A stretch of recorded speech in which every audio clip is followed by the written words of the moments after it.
Zack Snyder's salary for reworking on the 4.5-hour cut of Justice League was a whopping $0, but it was not entirely bad. Welcome to Stats In. If you're just joining us, please subscribe and don't forget to turn on notifications bell for more video. Please like, share and subscribe for more. Zack Snyder's tenure as the director of Justice League is one for the books. He was hired as the architect of the DCU back in the 2010s with Man of Steel, but audience and critic reactions to the darker and commercially underperforming films led studio executives to keep him under supervision while the epic team-up film was being made.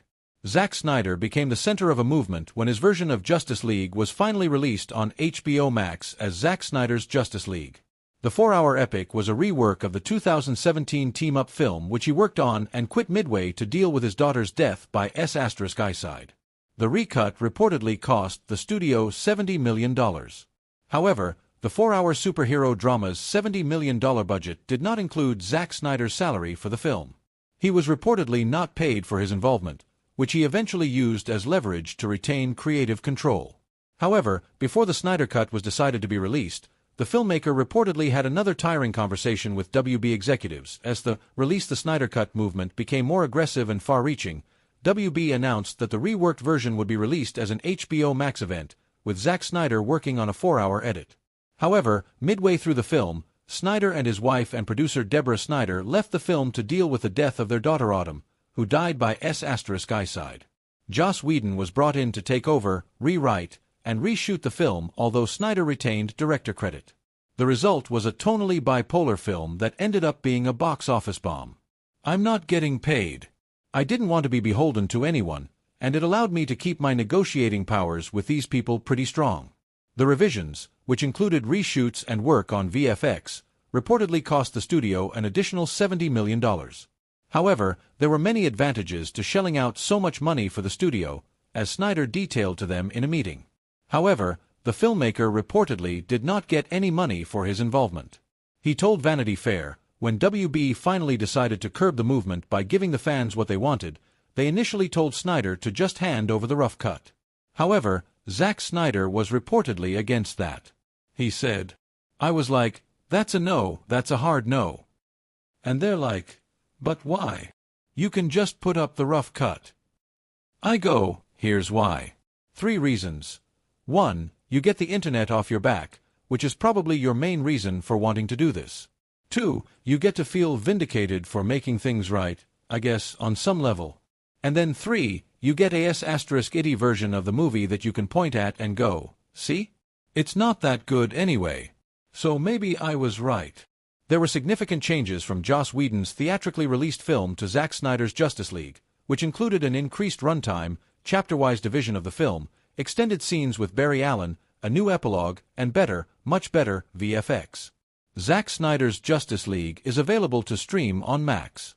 Before Zack Snyder left 2017's Justice League to deal with the death in the family, the filmmaker reportedly took home the laptop and hard drive which had the rough cut of his edit. He reportedly planned on showing it to his friends who dropped by. He also began releasing some images to fan the flame of the Release the Snyder Cut movement.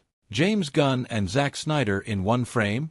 My brain is already directing the ultimate DCU crossover, and if this isn't a tease, I'm suing for damage.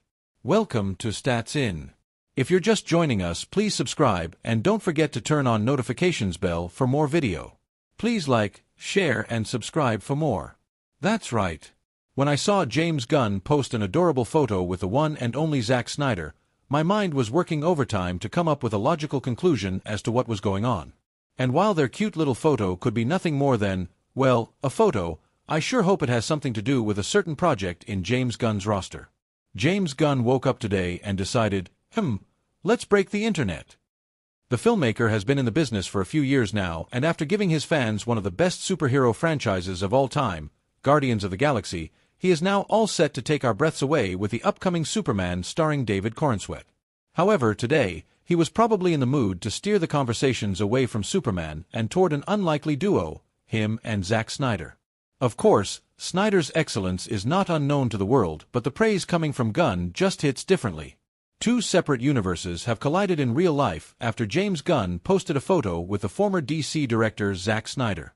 Not only were the 2 geniuses all smiles for the camera, But Gunn also had some pleasant words for the fellow filmmaker. Stating how it's always a pleasure to meet Snyder, he called him a consummate filmmaker and a doubly consummate storyteller. Think about it, the Authority isn't your average, goody-two-shoes superhero team. They are brutal, morally gray, and they get things done.